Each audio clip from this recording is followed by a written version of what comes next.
हिमाचल प्रदेश में वहां भी सेवादार काफी बैठे हैं। सबको बहुत आशीर्वाद बच्चों, बहुत आशीर्वाद। और यहाँ पे भी सेवादार हैं, तो सबको बहुत आशीर्वाद, आशीर्वाद, बहुत आशीर्वाद, आशीर्वाद बेटा।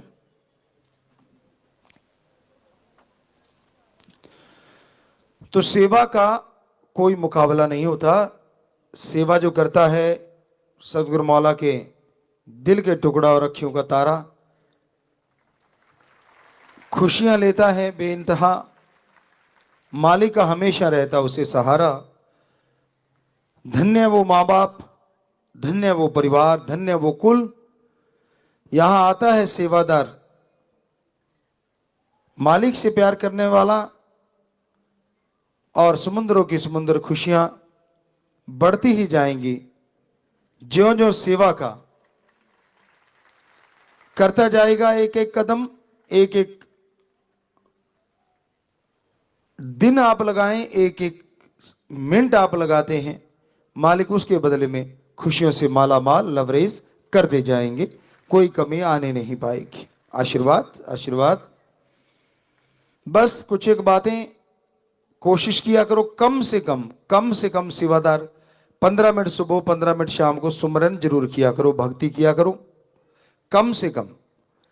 हाँ जी, और कोशिश किया करो खाने के बाद सुबह शाम 1 किलोमीटर चाहे घर में घूमना पड़े। दीनता नम्रता रखा करो, नंबरों के चक्करों में नहीं पड़ना, और दृढ़ यकीन रखना जैसे पहले सेवादारों ने रखा है। किसी भी कोई ये नहीं कहे कि भैया आपके सेवादार बिकाऊ हैं, तो ये इस पे दृढ़ यकीन का नारा लगा के हाथ नीचे कर लो, मालिक खुशियां दे।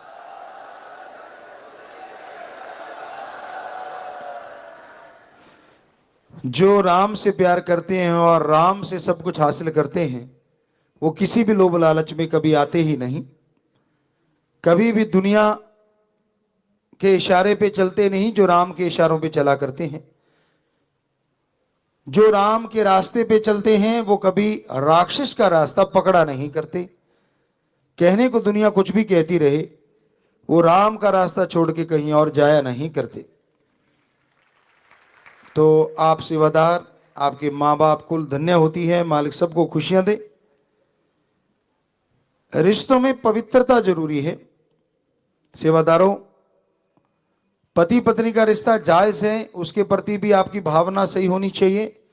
इसके अलावा अति पवित्र भावना अपने बहन भाई माँ बाप परिवार के साथ आपको 100% अमल करना है, ताकि समाज के बाकी लोग आपको फॉलो करें और देखें कि हाँ ये लोग इतने रिश्तों के सच्चे हैं, तो वो भी आपको फॉलो करेंगे। और हो सकता है इसी वजह से वो लोग बुराइयां छोड़ने आ जाएं और नशा छोड़ दें, और बैठे बिठाए आपको घर में खुशियां मिल जानी है। और अपने घर में, डेरे में, आश्रम में जब आप आते हैं, या अपने उस घर में जिसमें आप रहते हैं, परिवार रहता है, बिल्कुल चकाचक रखा करें, साफ रखा करें। कई बार आप लोग कहते हैं गुरुजी, वैसे पहले भी आपको कई बार बताया कि पिताजी आप कैसे दिनचर्या शुरू करते हैं। कई बच्चे कहते हैं कि जी उसकी वीडियो भी दिखाओ।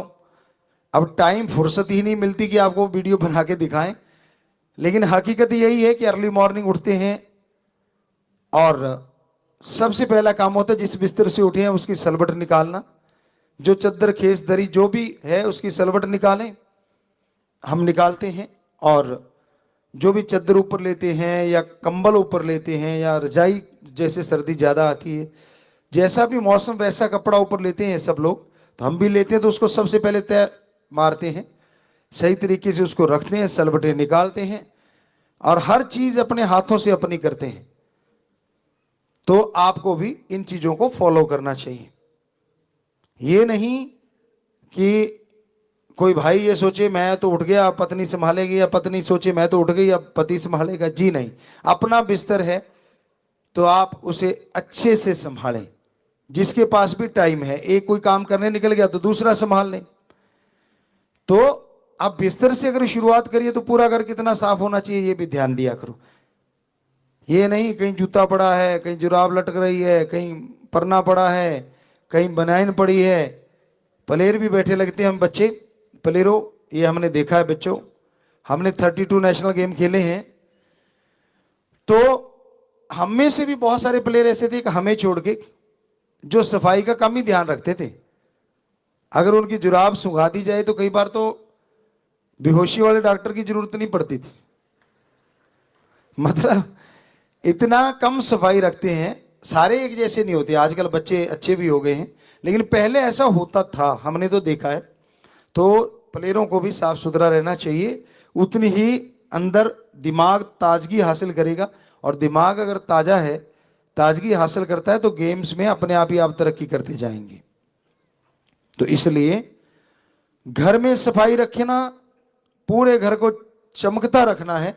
हो सकता है उसकी वजह से भी बहुत सारे लोग राम नाम से जुड़ जाएं, बुराई छोड़ दें, नशे छोड़ दें। तो ये सारे वायदे आपसे लेते हैं और आपको मालिक से प्रार्थना करके दुआ करते हैं, आशीर्वाद कहते हैं कि बदले में समुद्रों की समुद्र खुशियां आपको लुटाई। नारा लगा के हाथ नीचे कर।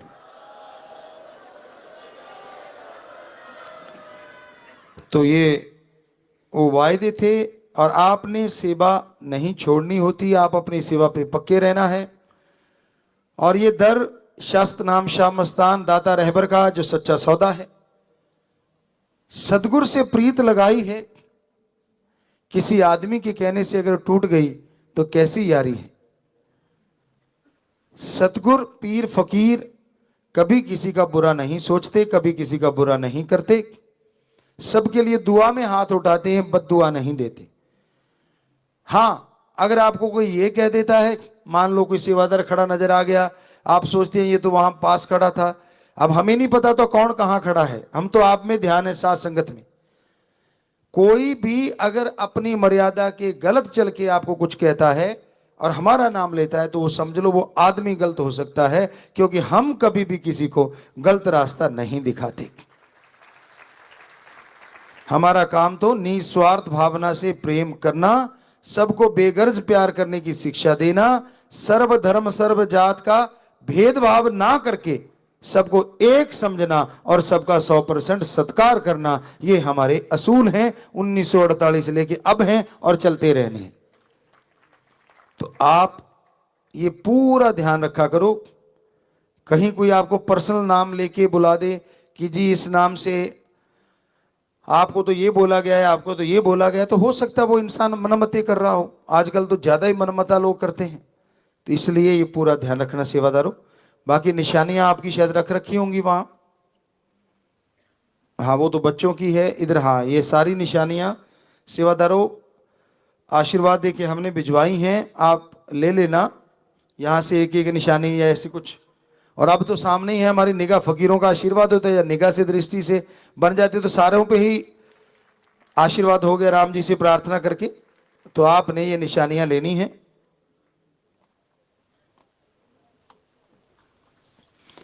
और यह नहीं सोचना, कई बार होता है कि मुझे कौन सी निशानी मिली और पड़ोसी की तरफ निगाह होती उसको कौन सी मिल गई। ये काम नहीं करना, निशानी निशानी होती है। फकीर एक छोटा सा किनका दे दे और आप दृढ़ यकीन कर लो राम जी कृपा कर दे, तो उसमें भी माला माल कर देता है।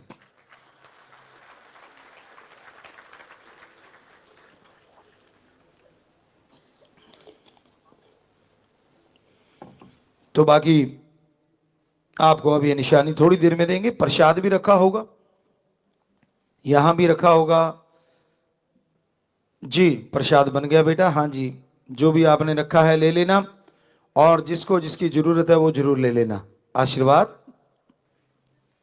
और उधर भी हिमाचल में भी साथ संगत के लिए प्रसाद रखा होगा जी। प्रसाद बन गया बेटा, आप भी साथ संगत को देना, और जिसको नहीं मिला प्रसाद उसको वो प्रसाद भी दे देना, आशीर्वाद आशीर्वाद। तो ये वहां सेवादार जो बैठे हुए थे अब भी जुड़े हुए हैं, तो आप जुड़े रहिएगा। हाँ जी, पौंटा साहब में भी आपका भी प्रसाद बन गया बेटा जी, हाँ जी हाँ जी हाँ जी, वहां भी हो गया, आशीर्वाद आशीर्वाद। तो मालिक का नाम सुखों की खान, और सेवादार होते हैं महान। सेवा किसे कहा जाता है? अपनी किसी से सेवा ना करवाओ, ये भी एक सेवा है। बहुत लोग होते हैं जो पानी का गिलास उठा के भी खुद नहीं पीते। बहुत से लोग ऐसे होते हैं जो कोई भी चीज उठाना पसंद नहीं करते। तो ये कोई सेवा का तरीका नहीं होता। पहले अपनी तरफ से शुरुआत कीजिए कि मालिक ने हाथ पैर चला रखे हैं तो किसी के मोहताज मत बनिए।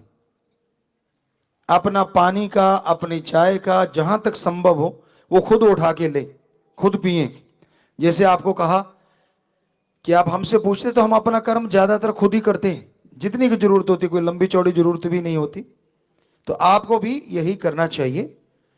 फिर होता है सेवा परिवार से।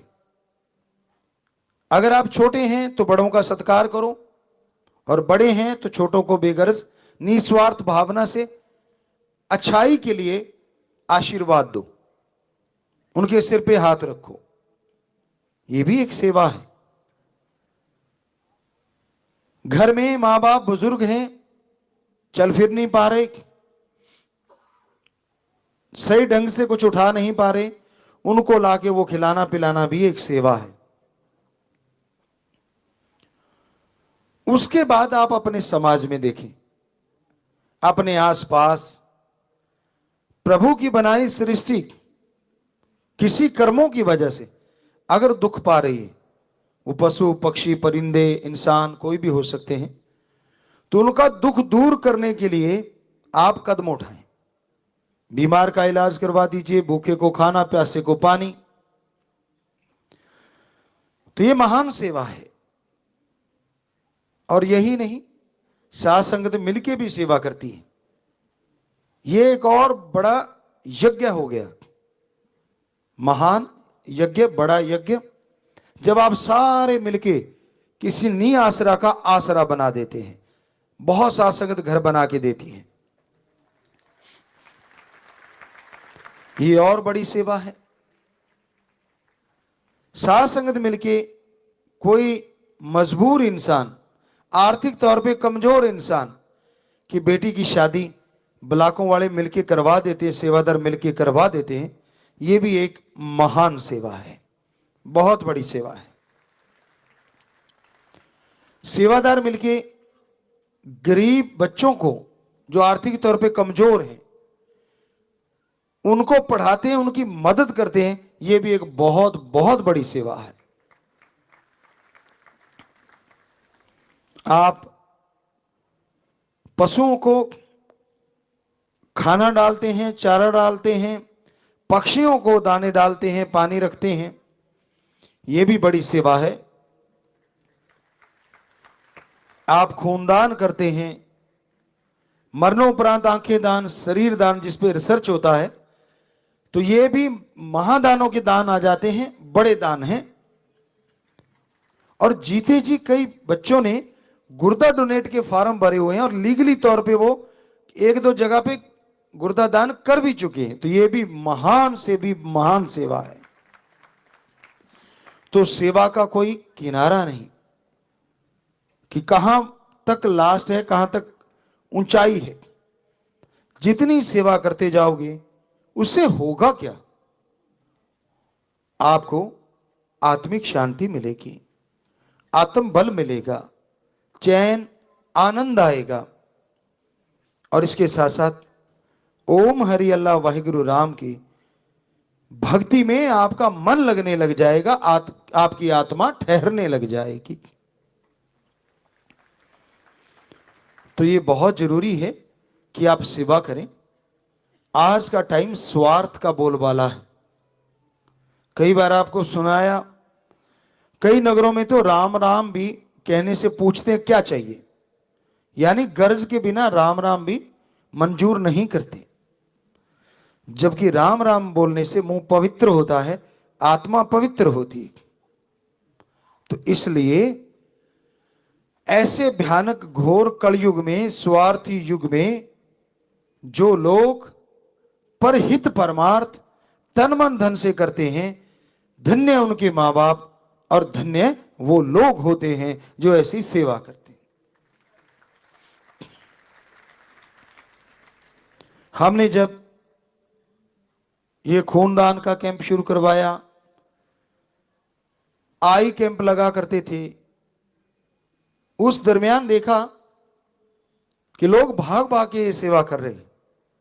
पर उससे पहले हमने 80 से 90 के बीच में कई बार देखा कि अगर ब्लड की जरूरत पड़ती है, सगा भाई सगे भाई को नहीं देता था। एक बार हम किसी के साथ गए थे तो डॉक्टर साहबान कहने लगे जी ब्लड डोनेट करना पड़ेगा। तो उनके भाई का जो ब्लड ग्रुप था वो उनसे मिलता था, लेकिन जब उनसे मांगा गया तो वो आगे चले गए, साइड में चले गए, पता ही नहीं चला, वापिस लौटे ही नहीं। तो ऐसा टाइम भी था। और आज राम नाम के प्यारे लाखों में हैं जो ब्लड डोनेट को तैयार रहते हैं। बेमिसाल कमाल, कोई शब्द नहीं, कोई अल्फाज नहीं। और तो और नौजवान पीढ़ी को हमने देखा विवाह शादी के दिन ब्लड डोनेट करके आते हैं, जन्मदिन के दिन ब्लड डोनेट करते हैं, पेड़ लगाते हैं, मानवता का भला करते हैं। ये बेमिसाल बातें हैं। किसके ध्यान रहता है? वो एक कहावत है पुरातन, वन डे हीरो। शादी जब होती है तो वो हीरो ही होता है, सबका ध्यान उसी पे ही होता है। तो एक दिन का तो वो हीरो है ही है, लेकिन अगर वो हीरो जाके ब्लड डोनेट करता है और मरणोपरांत आंखें दान और शरीर दान का पर्ण करता है, वास्तव में वो बहुत लंबे समय के लिए हीरो बन जाता है, अपनी इंसानियत की वजह से, अपनी मानवता की वजह से। तो ये अपने आप में बहुत बड़ी बात है। बड़ा मुश्किल है ऐसा कर पाना, बड़ा मुश्किल है ऐसा हो पाना। तो भाई सेवा ज्यों ज्यों करते जाओगे त्यों त्यों आपका ध्यान, आपके विचार सुमरन में लगने लगेंगे। और ज्यों ज्यों सुमरण करोगे त्यों त्यों आत्मबल बढ़ेगा, और ज्यों ज्यों आत्मबल बढ़ता जाएगा त्यों त्यों आप अपने हर क्षेत्र में शारीरिक, मानसिक, रूहानी यानी आत्मिक तौर पे तरक्की करेंगे और समाज के लिए कुछ ना कुछ अच्छा करते चले जाएंगे, जिससे आपका नाम हमेशा के लिए अमर हो जाएगा। कोई नहीं, कई लोग ऐसा भी कहेंगे कि जी हम नाम अमर करवाने के लिए कुछ करना नहीं चाहते। अरे भाई, हम भी नहीं कहते कि आप नाम अमर करने के लिए कुछ करो, बल्कि आप इंसानियत के लिए कुछ करो, मानवता के लिए कुछ करो, सृष्टि के लिए कुछ करो। नाम तो अपने आप ही हो जाना है, आपके कहने की जरूरत नहीं है, आपकी चाहत हो ना हो। क्योंकि इस बुराई के युग में, इस स्वार्थी युग में जब कोई परहित परमार्थ करता है तो राम जी की निगाह में बहुत ऊंचा हो जाता है, और जो उनकी निगाह में ऊंचा हो जाता है उसे कोई नीचा नहीं गिरा सकता। तो इसलिए सेवादारों, धन्य माँ बाप, धन्य वो कुल होती है, यहां आप जन्म लेते हैं। और राम जी की प्राप्ति उन लोगों को जरूर होती है जो सेवा सुमरण किया करते हैं। तो आप सब आज आए हैं, आप सबको आशीर्वाद। सरसा में, हिमाचल में हैं, यहाँ भी कुछ सेवादार आए हुए हैं, तो सबको आशीर्वाद, प्रसाद और अपनी वो निशानी आप सब ने लेनी है। मालिक सबको बहुत बहुत खुशियां दे।